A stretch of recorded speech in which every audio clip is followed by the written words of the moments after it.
Hello everyone, how are you doing? This is MD Tech here for another quick tutorial. In today's tutorial, I'm going to show you guys how to set up and install the Canon PIXMA MG3122 printer software on your Windows, macOS, or Linux device.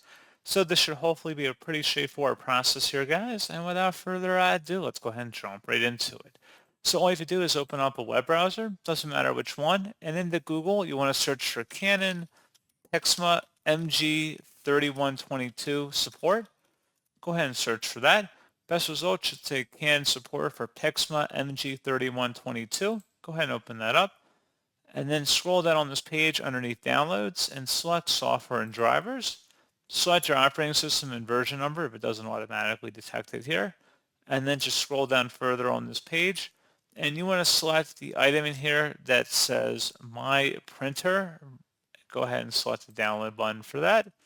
And once it's downloaded, go ahead and run it and select yes if you receive a user account control prompt. Select next on this prompt here and then select your country or region. Select your region there and then you want to agree to the license terms by selecting yes and then select next to select the destination folder.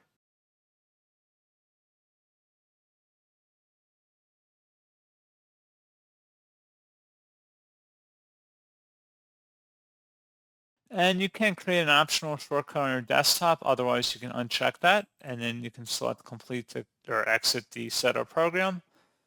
And if you were to open up the shortcut here, you should be able to have your printer connected if you were already had it plugged in, or if it's a wireless printer, it should be able to detect it automatically. And if you're solving a problem, you can come in here and select diagnose and repair printer.